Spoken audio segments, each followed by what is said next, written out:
Sama juga baru saya sempat ada kesempatan ya. Jadi pada hari ini topik gabung ya, SP1 dan SP2 yang merupakan kuliah perdana lah untuk pengenalan intensive care. Jadi pada kesempatan ini saya mencoba membawakan satu topik tentang ICU dan bagaimana manajemen ICU ya. Tentang hal-hal dasar terkait dengan perawatan intensive care.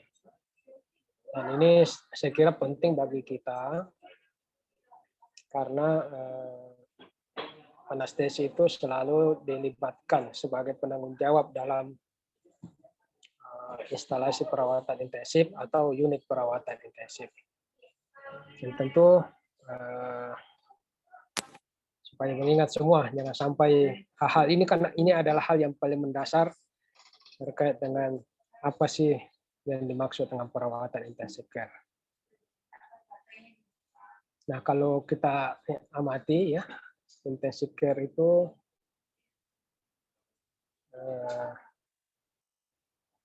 dulunya itu ya, intensive care itu jauh sebelumnya, tahun 1900-an sudah dibuat ya.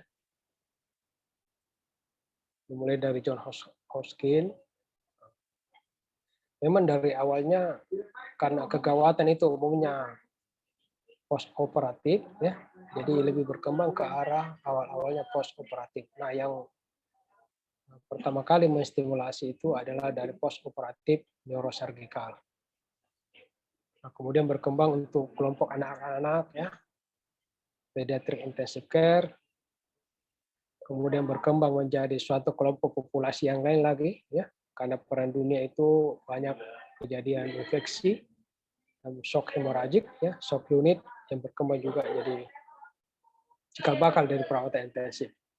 Nah, termasuk perkembangan ventilasi mekanik ya, tahun 1950-an ya, di era perang dunia juga pasca-paskanya dan era terjadinya wabah polio tahun 1950. Hingga saat ini sudah sangat banyak berdiri perawatan intensif ya. Kalau data di Amerika 5.000 dalam ICU tahun 97. Menandakan bahwa pentingnya unit perawatan intensif itu dalam suatu rumah sakit. Nah, ide cikal bakalnya ini adalah ini ya, Florence Nightingale yang menjadi cikal bakal idenya ya, pertama kali bahwa dia mengidekan bahwa untuk memudahkan perawatan pasien kritis, di mana pasien kritis itu membutuhkan perawatan total care dan monitoring yang intensif, maka selayaknya dikumpul dalam satu tempat di klaster. Akhirnya inilah yang berkembang menjadi ide suatu perawatan khusus pasien yang kritis dalam suatu rumah sakit. Karena banyak hal yang terkait di sana, baik segi monitoringnya secara intensif, peralatannya yang intensif, dan pemberdayaan sumber daya yang tentu lebih dari yang biasa. Nah, tadi seperti tahun 1950-an ya, wabah polio ini menjadi mungkin sama seperti sekarang ya. Sekarang karena pandemi, sehingga begitu banyak penelitian yang berjalan. Nah, mungkin di era itu juga karena polio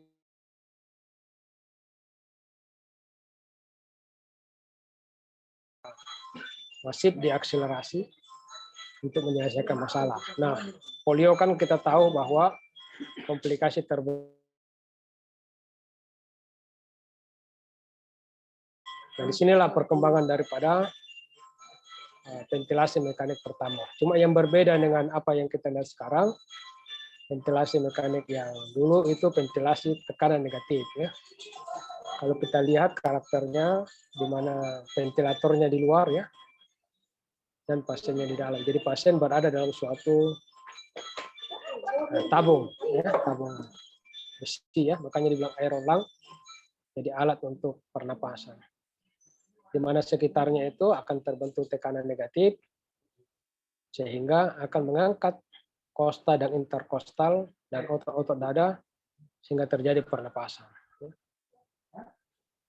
Nah, begitu cikal bakalnya ventilasi mekanik. Tapi tentu dalam perjalanannya, kalau berdasarkan sejarahnya kita baca ini, ada yang justru dimasukkan dalam ventilasi mekanik demikian, justru outcome-nya atau mortality-nya lebih jelek. Sehingga dalam perkembangannya tentu berubah jadi ventilasi tekanan positif yang seperti kita amati sekarang ini. Nah, ini Anda juga jangan lupa ini ya. Ini kalau kita harus mengenal ini sebagai Bapak resusitasi ya. Yang pertama kali munculkan resusitasi terutama CPR ya. Ini Peter Sapar nih. Kemudian dia juga mengidekan supaya manajemen kegawatan dalam suatu rumah sakit itu menjadi sesuatu yang linear. Dari emergensi, kamar operasi, dan ICU menjadi suatu perawatan resusitasi yang linear. Termasuk juga ya, yang pertama kali menjalankan pendidikan intensive care. Nah, bagaimana dengan standar ICU sebenarnya? Nah, di Indonesia itu sudah ditetapkan menjadi suatu keputusan menteri ya. Nanti Anda cari ini keputusan Menteri Kesehatan KMK nomor 1778 itu ditetapkan di situ standar pelayanan ICU di Indonesia yang menjelaskan beberapa pedoman penyelenggaraan pelayanan intensive care dalam satu rumah sakit. Saya kira dari berbagai pelayanan ya, tidak banyak sisi pelayanan yang mempunyai keputusan khusus ya, termasuk ini pelayanan intensive care yang ditetapkan dalam suatu keputusan Menteri Kesehatan. Sehingga saya kira ini hal yang mendasar sekali menjadi acuan bagi kita dalam pedoman penanganan pasien kritis dan manajemen perawatan intensif dalam suatu rumah sakit. Ini bisa menjadi acuan baik secara regulasi maupun secara teknis kita bisa pakai.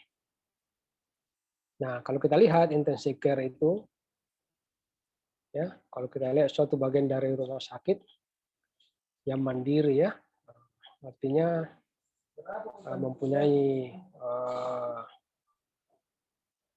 kemampuan yang khusus yang delegasikan oleh suatu direksi rumah sakit yang punya karakter tersendiri ya, stafnya khusus, perlengkapan yang banyak ya, dan diperuntukkan untuk observasi, perawatan, dan terapi pasien-pasien yang menderita penyakit, cedera, penyulit, mengancam nyawa ya, mengancam nyawa. Yang kedua adalah potensial mengancam nyawa dengan prognosis ya kira-kira masih dubia ya, cenderung ke dubia dubia ke bonam ya, baik. Nah, ini kira-kira definisi standar dari perawatan intensif. Nah, di ICU terdapat menyediakan kemampuan sarana prasarana serta peralatan khusus untuk menunjang fungsi-fungsi vital. Ya, termasuk diantaranya itu penyediaan beberapa alat, ventilator, supporting hemodinamik, ya semua alat-alat supporting, sampai termasuk di situ hemodialisis. Nah, keterampilan staf mediknya juga mempunyai perawat dan staf yang punya pengalaman khusus ya. Nah, saya kira dalam satu rumah sakit standar perawat ICU itu memang suatu perawat yang terlatih. Jadi dalam satu rumah sakit tidak boleh itu perawat masuk ke orientasi dalam satu rumah sakit, begitu ditugaskan langsung ditempatkan di perawatan intensif. Biasanya dia diatur secara bertahap, mulai dari poliklinik, perawatan, sampai dengan perawatan intensif ini ya.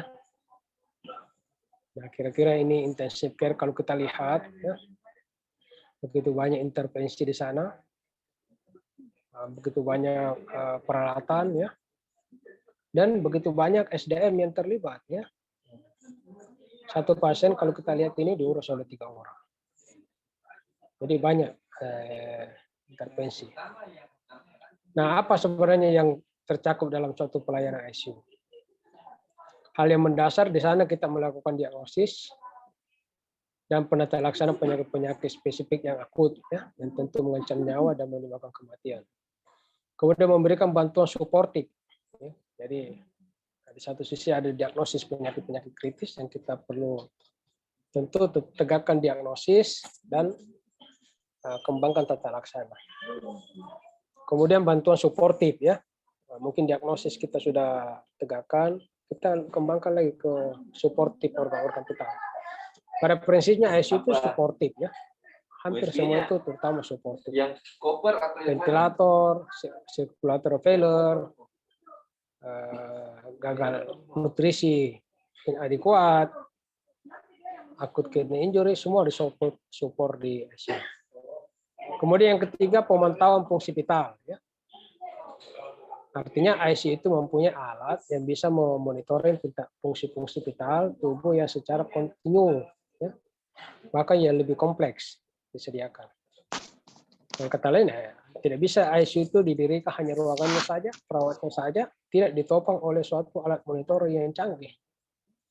Tidak dimonitori dengan alat monitor yang bisa memberi gambaran pasien secara kontinu. Kemudian yang keempat lagi, memberikan bantuan psikologis. Ya. Harus kita pahami bahwa pasien-pasien yang dirawat di ICU, baik secara fisik dia sakit, psikologis juga itu terganggu. Kita harus memahami itu supaya kita mempunyai kita kembangkan, kita punya empati, memberi suportif kepada pasien dan juga terutama keluarga pasien. Ya. ICU ada yang merangkap ICU ya, terakhir kau lihat. Nah, kalau kita lihat bidang kerja, pengelolaan pasien, administrasi, dan pendidikan pelatihan.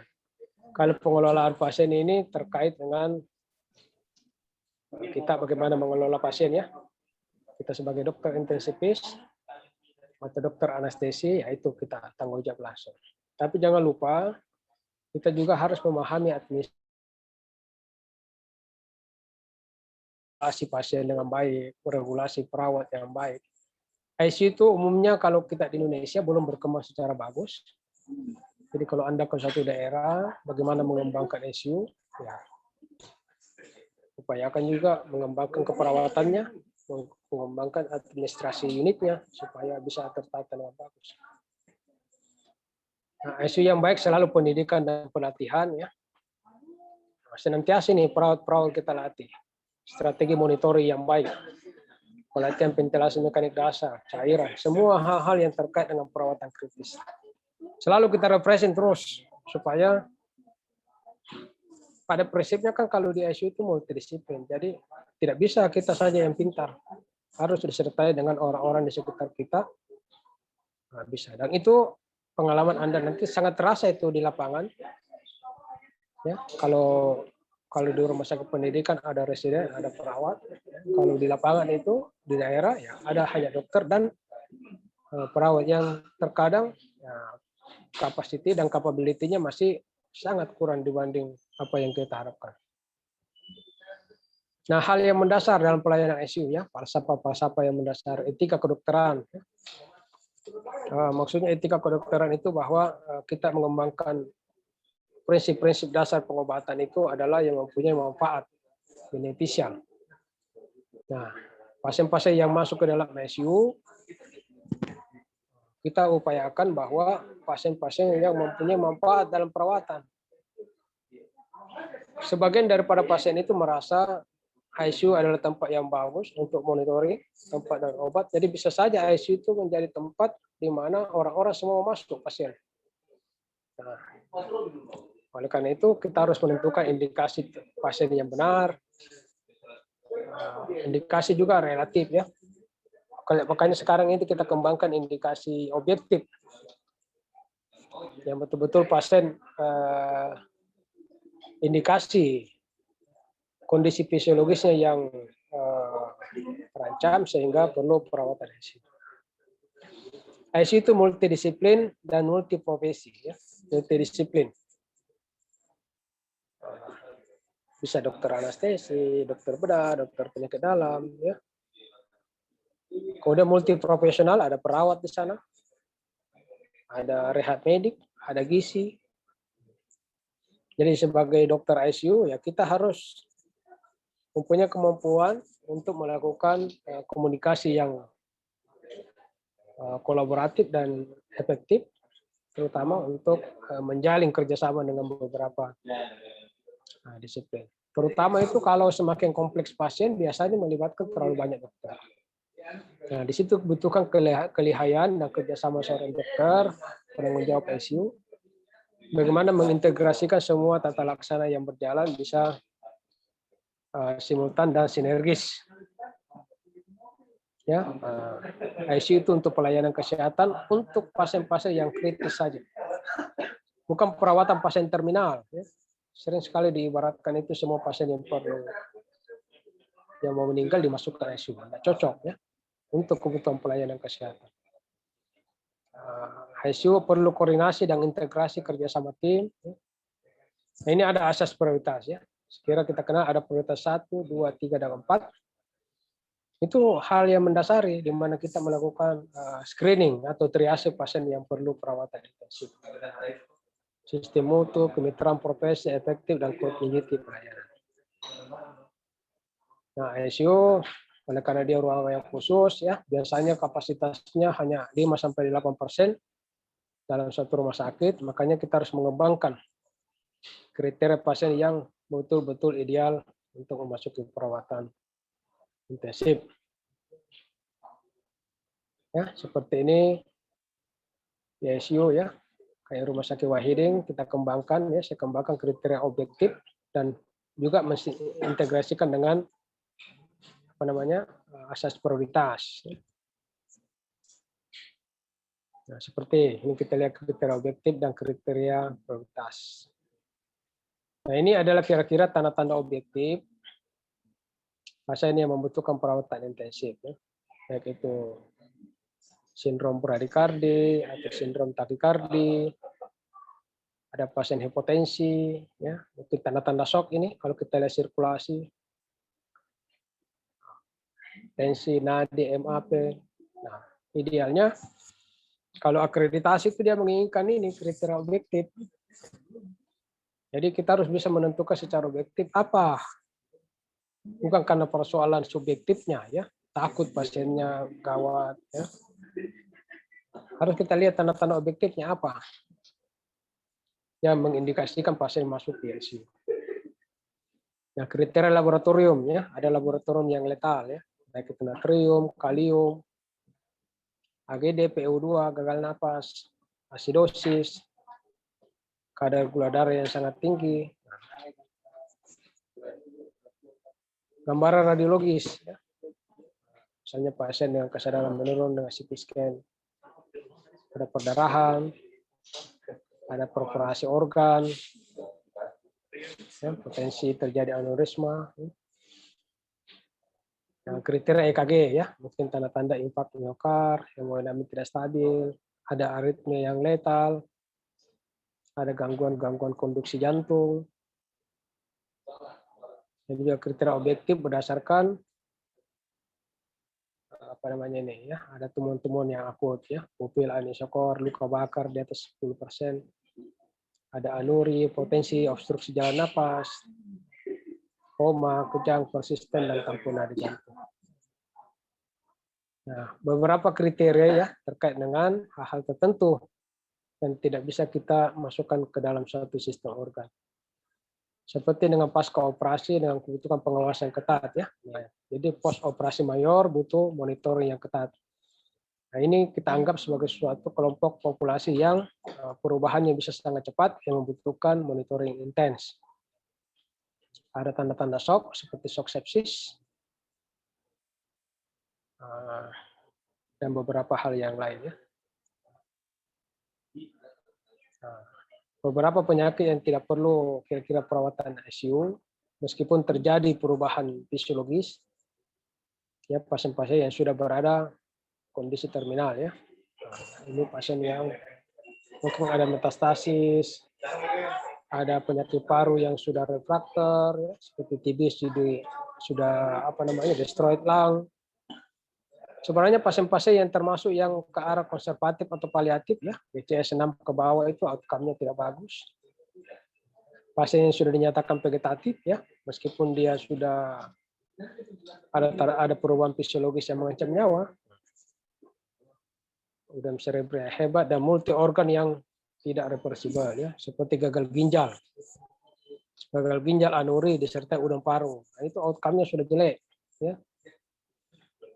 Sirosis hepatis yang sudah dekompensasi. Meskipun dia kegawatan ya, itu tidak indikasi lagi masuk di ICU. Nah, ini prioritas seperti kita kembali melakukan prioritas ya. Tentu tadi semua gejala objektif itu tidak semua yang betul rawat ICU. Kita bisa kelompokkan ke dalam ini. Prioritas 1, ini prioritas 2, prinsipnya monitoring. Prioritas biasanya tidak membutuhkan perawatan dengan pemulihan yang tidak terlalu baik. Prioritas 4, umumnya tidak mendapatkan manfaat dari perawatan ICU ya. Sama tadi, terutama pasien-pasien terminal. Nah, ada juga kelompok yang lain ini ya. To seek to benefit from ICU ya. Termasuk ini multi organ ini ya. Multi organ failure, yang sudah tidak banyak manfaatnya ya. Atau kita lakukan nanti yang bisa terjadi late over treatment. Ya, terlalu banyak sumber daya untuk menyelamatkan dan kemudian juga outcome-nya kadang-kadang tidak memberikan hasil yang baik.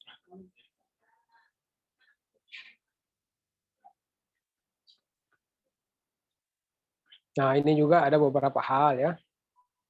Di sini kalau kita lihat KMK ini ya, memberikan sedikit relaksasi, di mana dengan pertimbangan khusus ya, butuh persetujuan kepala ICU, indikasi masuk pada beberapa golongan pasien bisa dikecualikan ya, dengan catatan bahwa pasien-pasien golongan demikian sewaktu-waktu harus bisa dikeluarkan dari ICU agar fasilitas ICU yang terbatas dapat digunakan untuk pasien prioritas 1, 2, dan 3. Kadang-kadang ini ada hal-hal yang sangat penting ya, misalnya pejabat, tokoh masyarakat, atau adalah hal yang bisa berpotensi merugikan, kadang-kadang kita akomodir. Tetapi itu tidak rutin ya, dibutuhkan suatu pertimbangan khusus.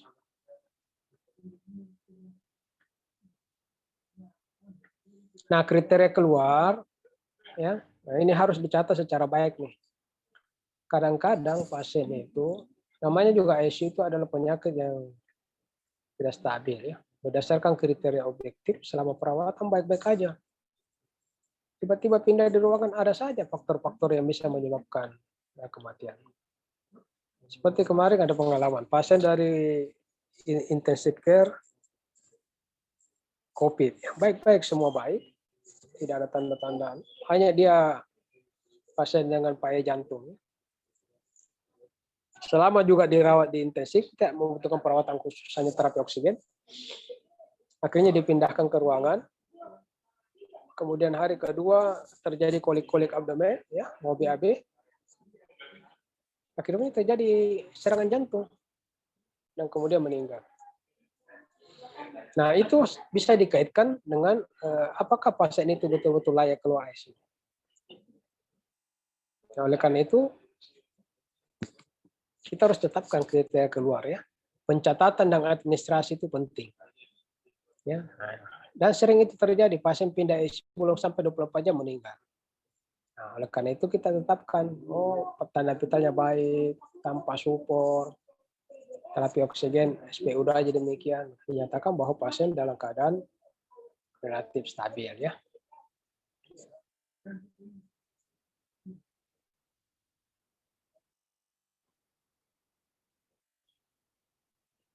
Nah, kadang-kadang juga pasien atau keluarga menolak untuk dirawat di ICU lebih lanjut. Pasien ini kadang-kadang kita harus pertimbangkan ya. Kalau ICU sudah penuh, bagaimana continuity of care-nya bisa dilanjut di luar perawatan intensif. Atau pasien hanya memerlukan, ada pasien yang lebih membutuhkan. Nah, kadang-kadang juga begini ya. Terutama kalau pada kondisi seperti poin E,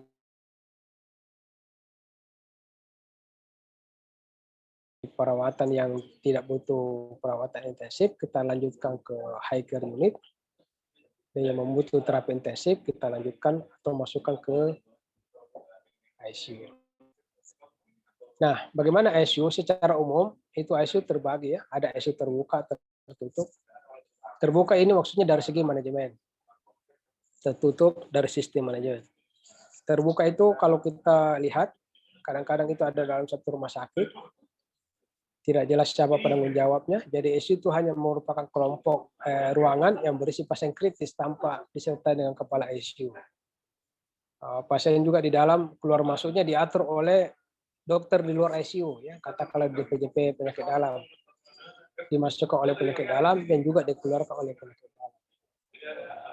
Nah, itu termasuk terbuka dan semua dokter memasukkan pasien kebutuhannya berdasarkan indikasi di PJP. Nah, ICU tertutup itu akan berperan itu kriteria ICU tadi, ya, kriteria objek, karena bisa saja dikonsulkan. Ciri khas dari ICU terbuka itu mempunyai penanggung jawab dan semua pasien yang mau masuk ICU itu akan dikonsulkan, ya. Nah, dari tim ICU lah nanti akan melakukan screening apakah suatu pasien itu bisa dirawat di ICU.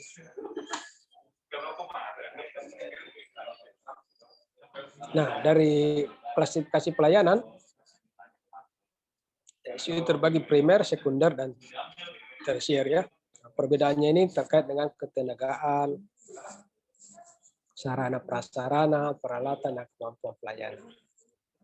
Yang paling baik itu, yang terlengkap itu adalah ICU level 3.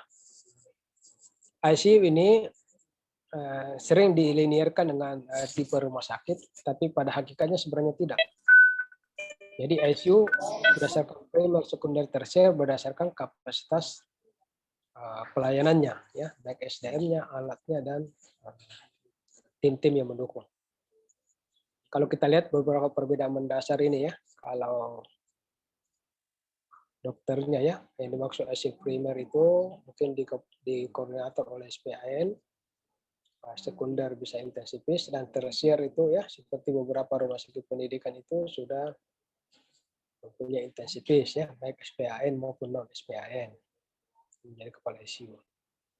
Kemudian tim medis kalau kita lihat, ya, dokter spesialis konsultan dapat dihubungi 24 jam, dokter jaga. Sini spesialis konsultan dapat dihubungi 24 jam. Nah, di sini oleh konsultan, ya, dokter jaganya ada dengan mempunyai kapasitas yang kemampuan rawat yang sudah mahir, ya. Nah, perawatnya kalau kita lihat, ya, ICU primer itu perawat terlatih BHD dan bantuan hidup lanjut tanpa komposisi. Kalau sekunder minimal 50% semua sudah terlatih, dan tersier 75% dari perawat itu sudah terlatih. Juga tenaga non kesehatannya, tenaga admin, pekarya, cleaning, ya, tersier itu ada juga tenaga administrasi, laboratorium, ya. Ini kita lihat laboratoriumnya terintegrasi dengan ICU, ya. Farmasinya juga demikian, ya, bukan menggunakan farmasi sentral. Jadi farmasi yang berada dalam suatu unit ICU. Nah, bagaimana sebenarnya seorang intensivis di ICU, ya? Nah, spesialis intensive care,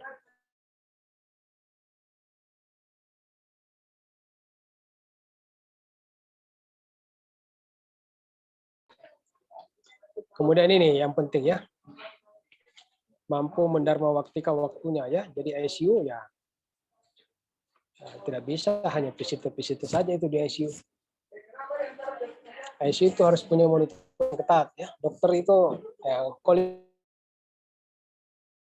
siang visitor, sebelum pulang visitor.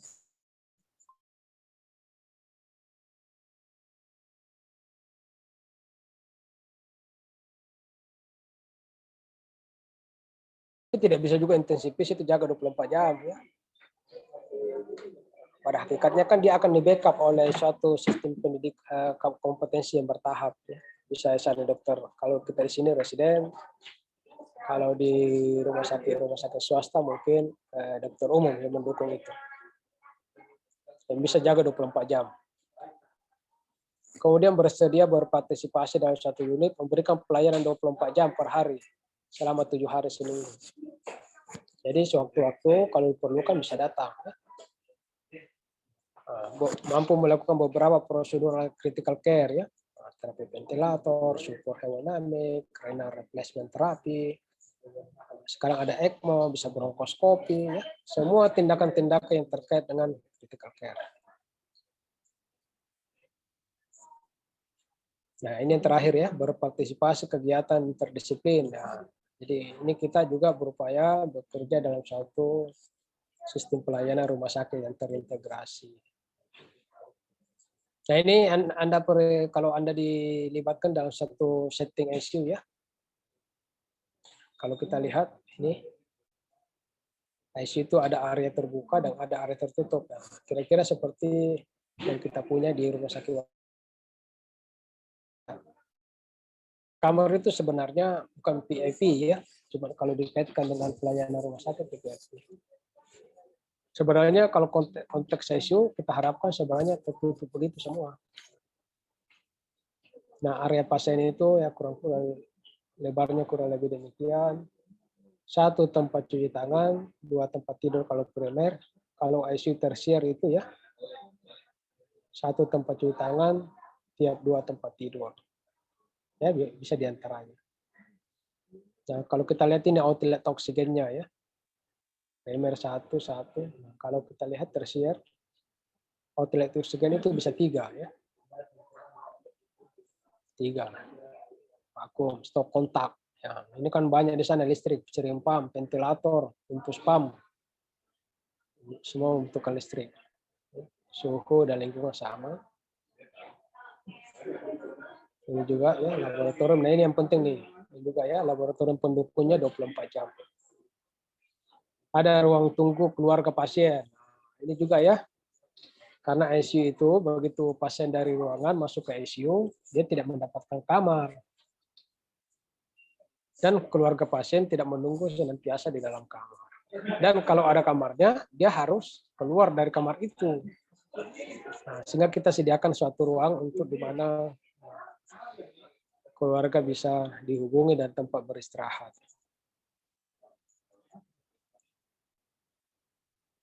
Nah, kalau kita lihat alat-alat monitornya ya, nah ini juga ya, kalau Anda ya, sekarang kan di pasaran banyak ventilasi mekanik tuh. Nah, kalau ICU yang tersier, yang canggih, yang mempunyai modus-modus advance, yang bisa jalan ventilator selama 1 tahun tidak ganti-ganti, katakanlah begitu. Jangan ventilator baru 1 bulan dipakai sudah hang. Nah, itu tidak life saving ya, tidak safety. Nah, di primer biasanya sederhana karena umumnya pasien-pasien yang dirawat itu mungkin gagal napas dengan pasca operatif ya. Kalau di tersier mungkin dengan gagal napas dengan ARDS, gagal napas dengan kasus-kasus trauma kepala, ya, membutuhkan ventilasi mekanik yang lama. Jadi alat-alat itu juga harus bagus. Nah, alat monitor tanda vital. Nah, jangan sampai di daerah Anda kerja di rumah sakit tipe C menggunakan monitor yang canggih-canggih. Karena monitor itu semakin banyak modulnya, berarti dia semakin mahal. Sementara kalau peralatannya sederhana, nah, tentu juga lebih murah. Nah, tergantung dengan kapasitas pasien dan dokter yang menunjang ya. Nah, itu kita lihat. Ini bisa dilihat semua di KMK, sudah jelas. Nah, ini terakhir kemarin saya juga perlu sampaikan karena waktu diperiksa BPK, kenapa kita mengusulkan suatu alat khusus? Dasarnya dari sini. Ya, kenapa ICU membutuhkan bronkoskopi? Karena kita lihat kapasitas perawatan kita sudah tersier. Berarti kita butuh bronkoskopi. Kita butuh USG yang bisa echo di tempat. Ya, kita butuh ventilator portable. Karena gitu ya. Nah, sebenarnya ICU yang sekarang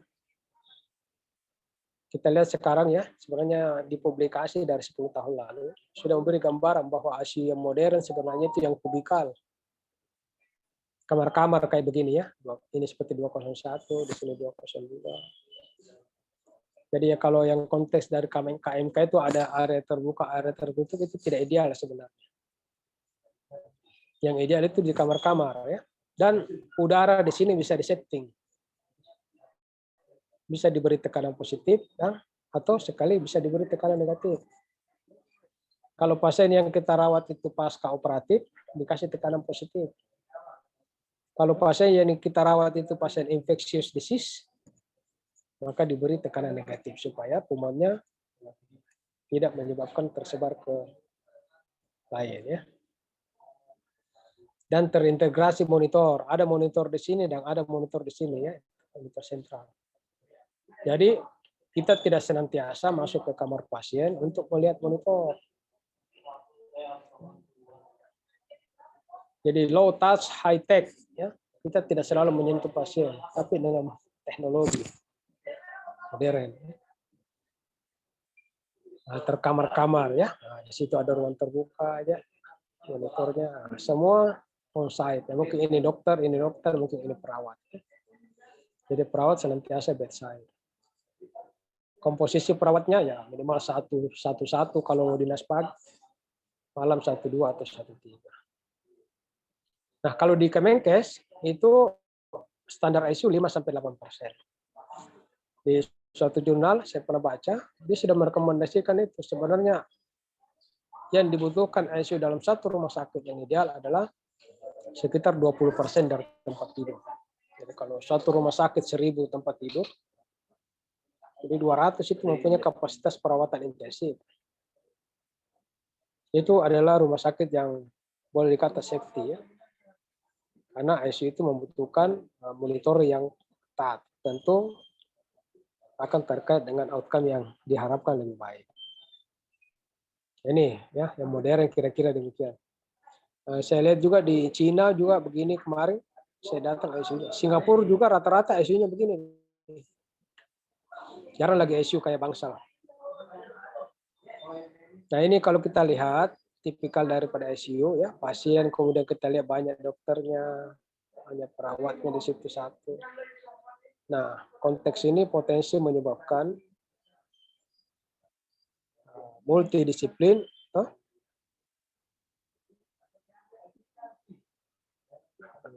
Perawat ICU ya. Nah, kalau kita lihat perawat ICU akan berhubungan dengan banyak dokter. Dan potensi menyebabkan kebingungan bagi perawat menjalankan semua tata laksana. Nah, ini multidisiplin ya, ada perawat, ada dokter, ada apa saja. Multi manajemen dan potensi polifarmasi. Ya, ini adalah bukan tipikal yang ideal dalam suatu perawatan ICU. Kita mengharapkan bahwa ICU yang terintegrasi itu yang paling dekat dengan pasien itu adalah perawat dan intensivisnya. Semua dokter-dokter yang mendukung itu dari luar dan sifatnya hanya mengusulkan ya. Bagaimana terapi yang dijalankan ke pasien itu adalah yang tentu setelah diverifikasi dan disetujui oleh intensivis untuk mencegah polifarmasi. ICU itu potensi terjadi polifarmasi ya kalau semua obat mau dijalankan. Jadi prinsip yang sebenarnya tata laksana kita jalankan itu yang suportif aja. Ya. Itu antibiotik, analgesia, cairan. Beberapa terapi-terapi acupan itu tidak memberi, harapannya tidak memberikan yang baik. Ya. Nah, kita harapkan meskipun multidisiplin, tapi manajemen yang tunggal ya, yang diatur oleh intensivis. Nah, kalau saya simpulkan kembali ya, pengelolaan pasien di ICU adalah pendekatan multidisiplin dengan kerjasama tim yang dipimpin oleh intensivis. Tujuan dari pelayanan ICU adalah memberikan pelayanan medik tertitrasi ya. Ini ICU itu titrasi. Jadi tidak bisa itu ada fix dose. Ya, cairan tidak bisa fix, nutrisi tidak bisa fix, dosis tidak bisa fix ya. Bervariasi tergantung kondisi pasien.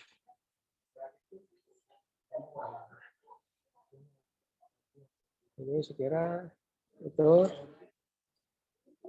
Kemudian saya perlihatkan lagi satu konsep yang baru ya. Ini task force, saya perlihatkan.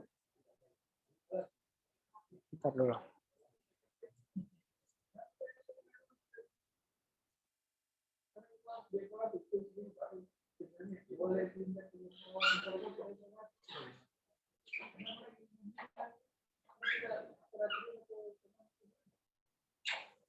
Ini ada task force ya dari World Federation of Society Intensive Care, Intensive and Critical Care Medicine. Ya, kira-kira bagaimana ICU di masa mendatang? Kalau kita lihat review oleh beberapa orang ya, cukup populer ini. Bagaimana sebenarnya konsep ICU sekarang? Secara definisi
jadi kalau suatu pasien itu membutuhkan terapi monitoring yang intensif, mungkin butuh perawatan yang lebih banyak. Kemudian tidak absolut bahwa harus berada dalam suatu ruangan tertentu sekarang. Bisa saja kita membangun suatu ICU perawatan intensif, tapi bukan di ruangan intensif, ya. Bisa saja di ruangan, di UGD, ya. Kita buka. Ini sama ini. Nah ini yang terbaru ya, idealnya setiap pasien harus dirawat di kamar tidur tunggal, sama tadi gambar yang saya perlihatkan. Ya, idealnya sekarang itu. Tapi tentu kita butuh kapasitas yang lebih banyak. Nah, ICU sekarang idealnya memiliki satu atau lebih ruangan bertekanan negatif. Ya. Nah, kalau di Wahidin karena ada ruangan intensif di infection center, maka di sana dibangun tekanan negatif. Tapi kalau kita hanya mempunyai satu unit ICU, maka harus ada kamar yang kita dedikasikan mempunyai tekanan negatif. Karena bisa saja ya beberapa pasien-pasien yang butuh tekanan negatif ya. Oke, apa sana, campak, TB. Nah, itu kita perlu tekanan negatif tuh. Ya.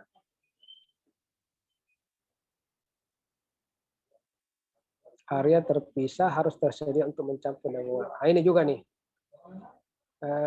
Itu sebenarnya tidak ideal. Setiap obat dicampur di tempat pasien ya.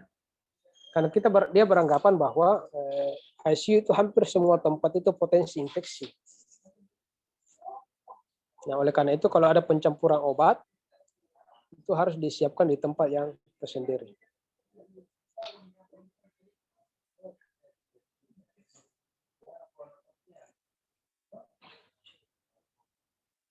Ini ya salah satu pentingnya kenapa ICU perlu monitoring ya, karena monitoring itu dan alat monitor faktor kunci yang membedakan ICU dengan ICU yang lain. Sumber daya hampir sama.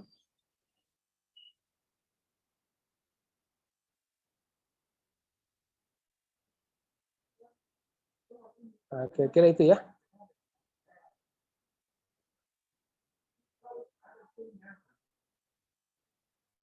Integrasi dengan yang lain di unit gawat. Nah, ICU yang sekarang itu perlu terintegrasi ya, UGD, kamar operasi dan ruangan. Klasifikasi ICU sama. Tantangannya ke depan.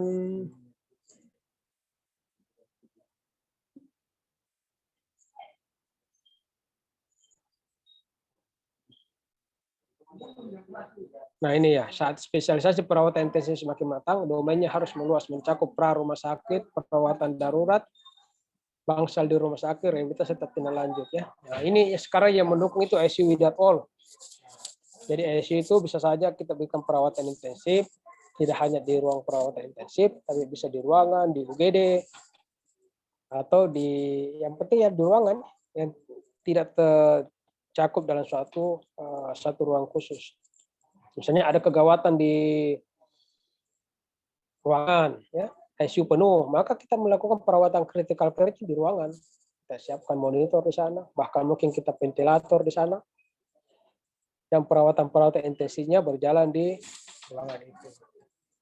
Jadi tidak membatasi ruang-ruang khusus untuk perawatan intensif. Saya kira itu gambaran dasar ya. Sangat penting untuk hal-hal mendasar ya, terutama untuk presiden ini tadi itu ada beberapa kriteria ya yang saya lihat masih kurang juga diimplementasikan. Ya, setiap pasien yang masuk mempunyai batasan yang jelas, kriteria objektif. Jadi dijawab kriterianya, objektifnya, dan kemudian prioritasnya. Jadi kalau dia hipotensi, jelas objektif tensi berapa, termasuk prioritas 1. Indikasi. Bisa saja hipotensi, kriteria objektifnya ketemu, tetapi dia masuk ke dalam kriteria pasien prioritas 3 ya. Berarti tidak membutuhkan perawatan intensif yang lanjut. Kira-kira begitu ya. Nah, untuk SP2 ini ya, kira-kira yang penting di situ adalah mendesain ICU, dasar-dasar daripada bagaimana kita melengkapi ICU, baik SDM-nya, baik fasilitasnya, yang kira-kira bisa jadi roadmap ya, roadmap membangun ICU demikian. Ingat itu KMK 1778. Saya kira itu ya, kuliah perdana terkait dengan intensive care. Hal dasar nanti minggu depan kita lanjut mungkin dengan perawatan-perawatan khusus ya, shock sepsis, ARDS, yang ada kaitannya dengan spesifik daripada perawatan intensif. Saya kira cukup dulu ya. Ada pertanyaan Iya, kah?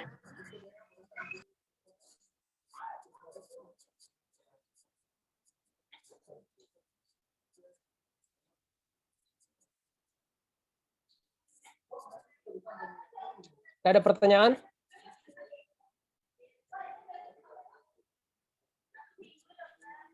Sementara cukup, Dok. Ya oke, kalau nggak ada, karena ini hanya pengenalan ya, konsep-konsep ICU. Nanti selanjutnya kita kembangkan lagi.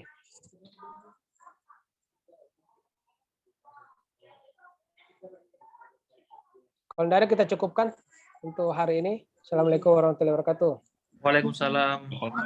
Terima kasih banyak, Dok. Terima kasih, Dok. Sudah ada yang SP2 ya, Dr. Agus, Maya. Iya, Dok. Ada, Dok. Terima kasih. Ya, terima kasih, Terima Dok. kasih, Dok.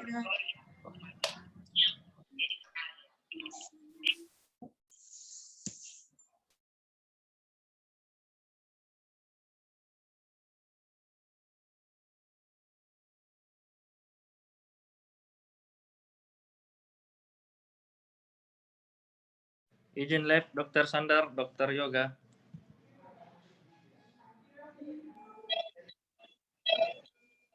Izin live, Dok. Puas terus.